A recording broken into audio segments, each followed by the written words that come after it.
Évangile de Jésus-Christ selon saint Jean. En ce temps-là, Jésus s'écria : « Celui qui croit en moi, ce n'est pas en moi qu'il croit, mais c'est en celui qui m'a envoyé. Et celui qui me voit, voit celui qui m'a envoyé. Moi qui suis la lumière, je suis venu dans le monde pour que celui qui croit en moi ne demeure pas dans les ténèbres. Si quelqu'un entend mes paroles et n'y reste pas fidèle, moi je ne le juge pas, car je ne suis pas venu juger le monde, mais le sauver.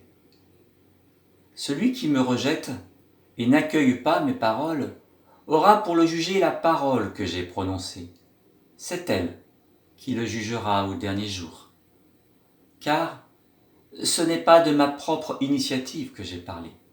Le Père lui-même qui m'a envoyé m'a donné son commandement sur ce que je dois dire et déclarer, et je sais que son commandement est vie éternelle. Donc, ce que je déclare, je le déclare comme le Père me l'a dit. Chers amis, saint Irénée de Lyon nous présente Jésus et le Saint-Esprit comme les deux mains du Père, qui s'offrent à nous, en lui, le Père, pour que nous ayons des têtes de ressuscités, et non pas des têtes d'enterrement, à se plaindre amèrement, à critiquer systématiquement, à juger en reproches ou accusations incessantes, à enfermer pour mieux dominer.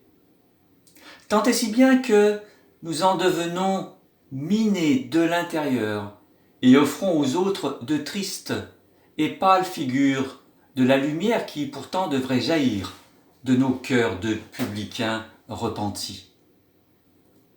À vrai dire, nous devrions tous laisser le Père nous faire porter à la fois des lunettes aux yeux et des prothèses aux mains, celles de la foi en Jésus et de l'espérance dans le Saint-Esprit, qui nous pousse à une charité créative et joyeuse.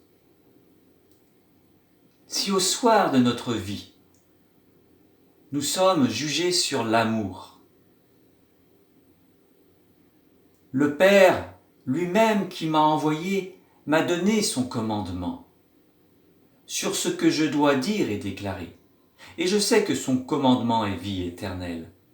Si donc nous sommes jugés sur l'amour, le commandement de l'amour qui est vie éternelle, c'est bien que celui-ci nous est rendu possible. Il l'est dans sa perfection en Jésus, et nous en sommes les témoins éblouis avec la grâce du Saint-Esprit depuis la Pentecôte. À chaque fois, chers amis, que la gratuité d'un don de soi sans mesure devient la mesure de ce don, nous expérimentons en notre chair et nous diffusons autour de nous la bonne nouvelle d'un monde sauvé et gouverné selon la justice de Dieu qui nous a été manifestée en Jésus.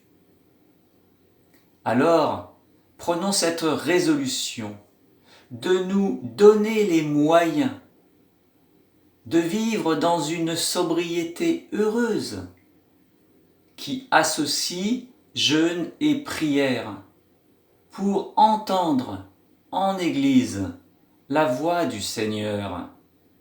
Mettez à part, pour moi, Barnabé et Saul en vue de l'œuvre à laquelle je les ai appelés.